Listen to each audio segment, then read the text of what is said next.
Dans un livre publié chez Jean-Claude Lattès, Une vie de goût et de passion, où il rend hommage à ses racines et à ceux qui ont jalonné son chemin. Une rencontre signée Anne-Marie Revol et Christophe Vignal.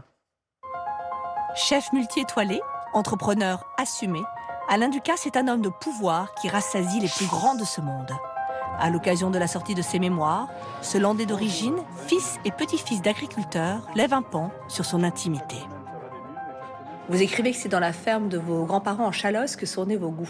C'est mon disque dur en fait. C'est là que j'ai goûté une première salade qui saigne blanc, mes premiers petits pois, mes premiers oignons, mes premières pommes de terre, mes premiers lapins de ferme, mon premier verre de lait.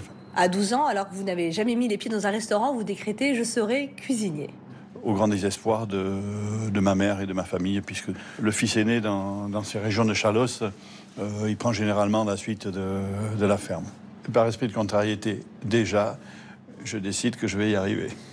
Quel est le poids des voyages dans votre inspiration? Cela me fait dire que la gastronomie, ce n'est pas qu'en France, c'est partout dans le monde. Il s'agit de courir toujours devant, être un espèce de synthétiseur de saveurs du monde pour les proposer au plus grand nombre. Vous alignez 21 étoiles, vous possédez 34 restaurants, vous éditez des livres, vous ouvrez des manufactures, des écoles. Vous avez peur du vide? Non, j'ai peur de ne pas apprendre ce que je ne connais pas encore. Donc je vais me nourrir, donc je vais essayer de faire ce que je ne sais pas encore faire. Quand on décide de faire des biscuits, quand on décide de faire du chocolat. Mais en ce moment, on a Pérou, Mexique, Madagascar, Équateur, Brésil, Bolivie. Et j'aime bien tout maîtriser, je maîtrise tout. Du sac de cacao jusqu'au bonbon qui est là. C'est une espèce d'obsession comme ça. Vous me feriez goûter un chocolat? Ah oui, venez, tiens. Alors, il faut commencer par le sésame blanc. On aime garder et préserver le goût originel de chacune de nos origines.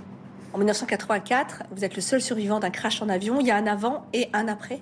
Je m'aperçois que je ne sais pas faire autre chose que la cuisine, donc je suis bien obligé de la penser de mon lit d'hôpital et d'écrire ce que je vais faire comme plat. Et j'ai une excellente équipe à l'époque.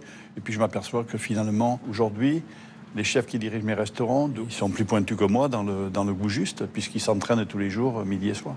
Mais j'ai pas perdu le geste, c'est comme le vélo. Quand on a appris à faire du vélo, on ne perd jamais le geste. Voilà. Une curiosité à la fin de votre livre, 8 pages de remerciements. Sans tous ces collaborateurs que je nomme, et je n'existe que parce qu'ils ont été à un moment donné près de moi, et la plupart continuent à être près de moi d'ailleurs. Merci beaucoup. Merci à vous.